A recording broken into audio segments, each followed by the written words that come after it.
So, I have my days where I just feel gutted, devastated by what's going on in the world and people. I have my days. And sometimes I wonder, is it just a matter of perspective? Because there's almost that you're looking from like the small self at the world, or you're looking at the divine self at the world. And the divine self, what I mean is that you can see things for having the purpose and meaning, okay? And therefore they're on the right course, they are supposed to be this way, and it's all part of a greater plan.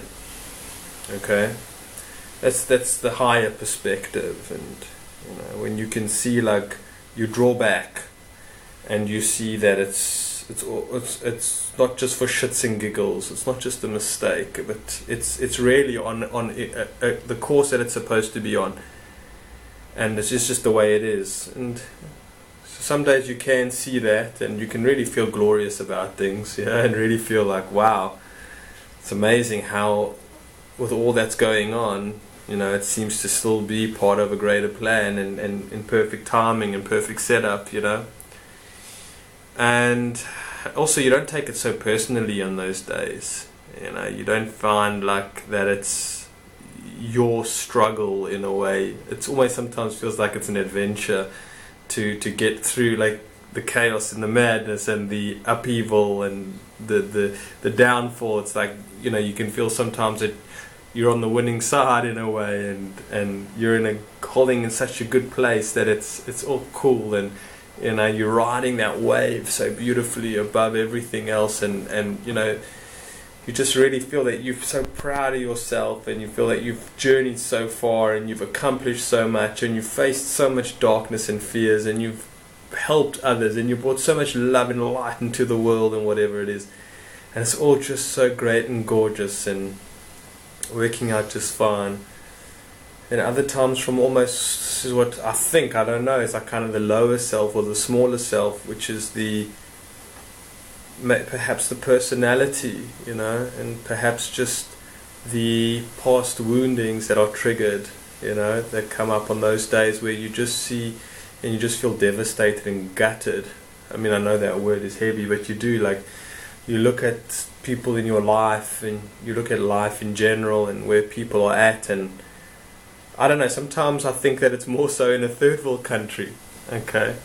Like the lack of, the way that people, the lack of quality of, not quality of life, just life in general, like, seem to having no value whatsoever, like nothing, no value.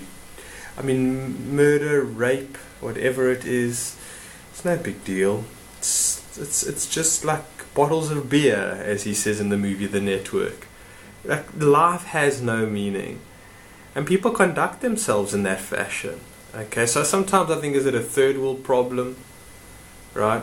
You hear the most horrible of stories, folks, here in South Africa, like rape.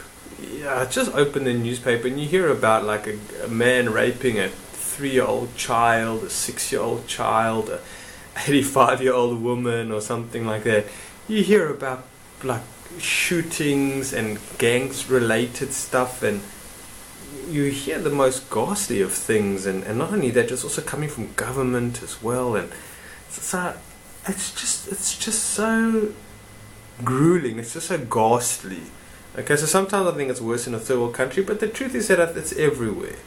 It's really everywhere. Okay, but also depending what you're exposed to. Hey, really, if you're going to go into a third world country and see what's going on in a third world country, like I said, first world country's also got its own stuff, and of course, but sometimes, I don't know, I think third world countries have more of a depravity. In my own personal proximity and what I see, it's like, it really is what I'm exposed to. Okay, it's one thing when you hear about, like, crime statistics and you're sitting in America, right, where you've had like 0 murders in your town or city or state or something like it, or maybe 1 or 2, But here in South Africa, it's like 66 a day or something. People are murdered. I mean, when you read the crime statistics and you hear things like, I mean, also what's going on in Venezuela now, third world country as well, you know, and Zimbabwe, which is also part of Africa, which is neighboring to South Africa. So a lot of the Zimbabweans are just coming across the border, probably tens of thousands by the day, because there's no border control, there's nothing. You don't need visas, you don't need passports, you don't need anything. All you just need is a bit of cash, and you pay your way, no problem whatsoever. So that's the thing again, folks, is getting in touch with the from the lower self perspective and the personal perspective and your own conditioning and triggering. Like for myself, I feel that sometimes there's great timing in my life, and sometimes there's such shocking timing. There's certain things happen, and I really feel, okay, this is something else now, but it happens to be that certain things happen. Like I'm sort of starting a bit of a new business, and I've put in I've paid it for quite a bit of expensive advertising, and the cell phone number that I use, the cell phone that I've had for I don't know how long. Yesterday I lost that cell phone. Okay, I was on an airplane, and I'm sure I lost that cell phone. And I'm also sure, because of the energy that I was holding at the time, the flight was delayed, it was hot and bothered on the plane. They put us on the plane, we still had to wait another 45 minutes. I don't know why we couldn't just sit in the airport. There's just too many people everywhere, kids screaming, misbehaving, parents not telling their children to stop misbehaving. You know, it's despicable what I see going on with children today. I'm petrified of children. I mean, a lot of children are so badly behaved that it scares me how badly behaved they are, and what their future may hold as well. So like, I know that when I'm sitting in this type of energy, like I am on the plane, and I'm so frustrated and I'm just so overwhelmed, and there's just too many people everywhere, and for myself, I can't stand people. They're like little ants everywhere, and I'm one of them, I know. But it's just the energy and their loudness and their weight, their heavy weight, and it's just their sleep, and it's just their sedatedness, and it's just their mindlessness, and whatever it is, and whether it's dealing with the air hostesses or dealing with just people in general. It's just so I'm sitting there, and I lose the cell phone with the number, and now the advert is going into the papers today, and I paid a lot of money, and I waited a long time for this advert to go in, and boom, I lose the cell phone, and I've lost the number. And it's going to be so bad, because people are going to be calling the number and the phone's going to be off. So I'm losing money, I'm losing the business, and it's just like I've had that cell phone for such a long time, and that number, and I've never lost the cell phone, folks. I've never lost the cell phone, but I lose the cell phone. So it's like, so what's this about now? What's going on? Okay, and I know for myself, again, when I feel gutted, when I feel annoyed, when I feel frustrated, when I feel devastated, I feel like I attract more devastation towards me. Okay? Like I know this morning when I was looking for that cell phone, and I was like sweating, can't find it anywhere. You know, I'm sure I didn't know that. I'm sure I left it on the plane now that I think about it, because I was using it on the plane. But I was looking for it frantically, and my cell phone just kept on ringing. And who was calling me? Spam messages. You know, like here they have these things where like a computer phones you. Hello, press 1 if you'd like this ringtone. So I put the phone down. Then another call comes through. Insurance for you today at special price. And I'm like feeling this, and it's like, you know, in my veins, and I know it, and I'm attracting this. And so so I try and find my center, find my cool, find my flow, because I know that's important. But also, I don't want to ignore the way that I'm feeling from the small self. I don't want to ignore the fact of my experience that I feel gutted. I know it sounds terrible, and I know that the more that I say that, like, the more gutting experiences I'm bringing towards myself. But at the same time, I also want to own what I'm feeling. I want to own for myself the despair that I feel when I look at the world.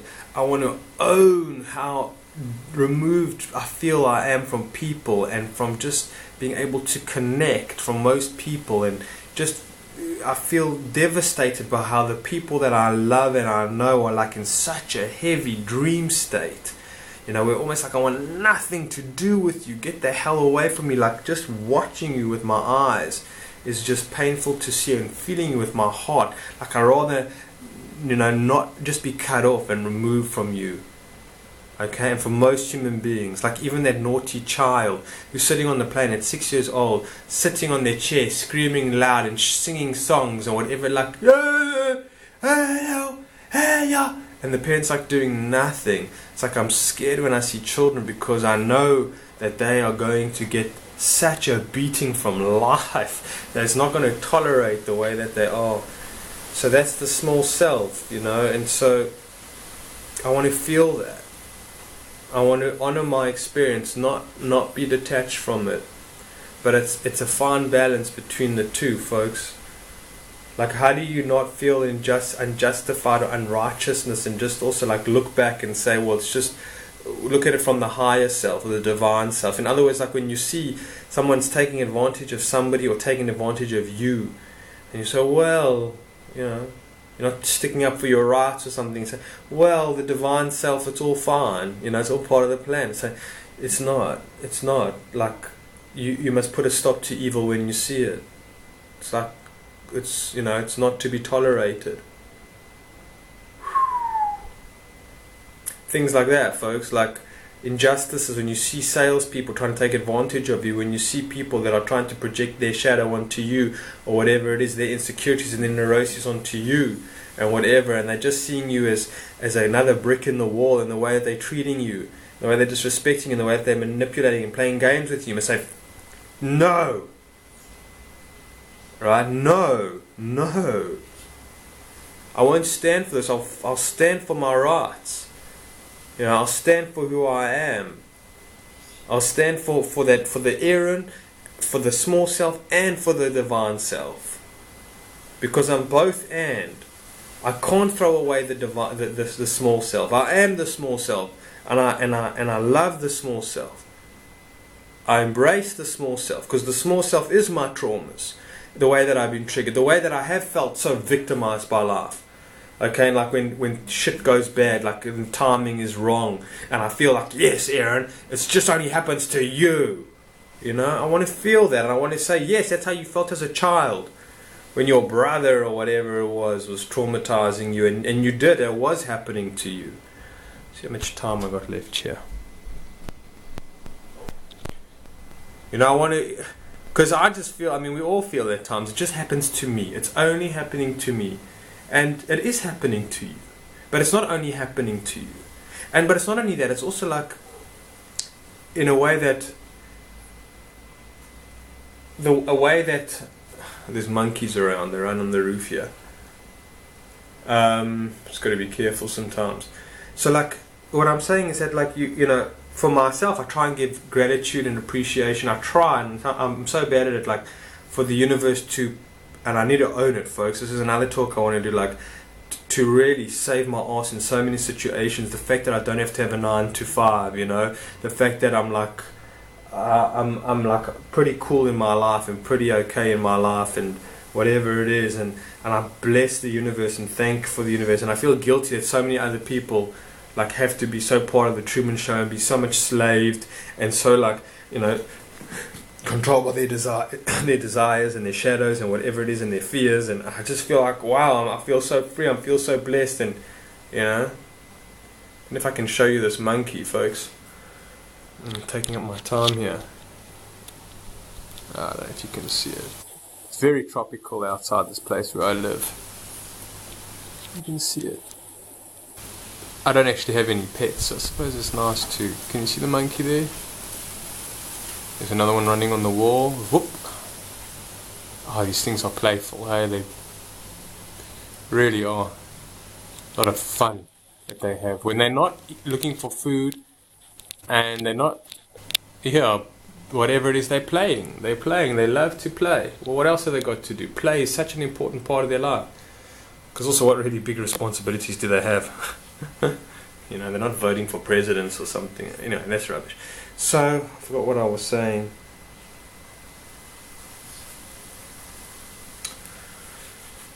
yeah, so I think I was saying that I feel blessed for where I'm at. I mean, I feel blessed for where I'm at, but like when things don't go right, I feel like the universe is letting me down here, you know, and I have an expectation that it all must go right, you know, and I feel more like, I think I give more credit to feeling when things don't go right when then things do go right, you know. I think I'm more aware of when things don't go right, and which is okay, but what I'm saying is at the same time I should be appreciative of where things do go right and my blessings, and to accept my blessings. This is another conversation that I want to get into as well. These monkeys can run inside, folks. They stole my bananas once from the kitchen. Yeah, they're not scared. Anyways, I'm running out of time, but I think you know what I'm saying is that it's hard line to walk between the divine self, you know, the higher perspective, and then the small self, which is the lower perspective, which is more based on the emotions, which is based on one's trauma, which is based on the trigger, which is based on one's personality, etc., etc. It's a fine line between the two places, okay, and where to embrace both places, because I think most people have butchered and murdered the divine self within them, and the higher perspective, and the meaning and the beauty that they see in life, and the orchestratedness and the design of it all. I think they've butchered and murdered that because it's too beautiful for them to own in their life. They don't even have they haven't made the space for it. They can't handle that beauty, if you ask me. There's no place for it, because really it's just like a swamp inside, right? It's just so dark inside that there's no light at all that can, you know, or whatever it is. The environment is so crawling with, you know, worms and spiders, whatever it is. There's no room for birds and bees and butterflies type of thing. I'm just using an analogy, but it's all beautiful at the end of the day. And so that's what I'm saying, folks, is that so most people have done that. And then some people who supposedly are these enlightened ones are only in the divine self, and there is no small self. But this is the duality that we work with, folks, and this is the duality that we walk through life with.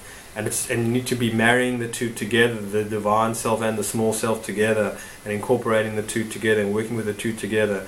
And so for myself, I'm really trying to learn this and the art and skill of it, and with all that I have, because my heart breaks from the small self a lot of the time, and I feel the struggle and the suffering of others and myself more so, and it overwhelms me, and the catastrophe and crisis that the world is in.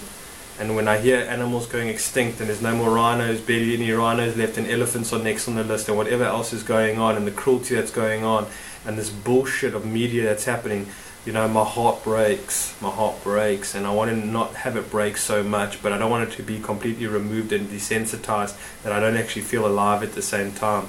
So I don't know, folks, I'm finding a sort of a happy medium in between, you know, and being realistic, not always looking on the bright side, not always being a cup half full kind of guy, but being somewhere in between, you know, type of thing. Somewhere in between, maybe that's what I'm going to name this talk, title this talk. Alright folks, blessings, much love, we'll chat soon, take care.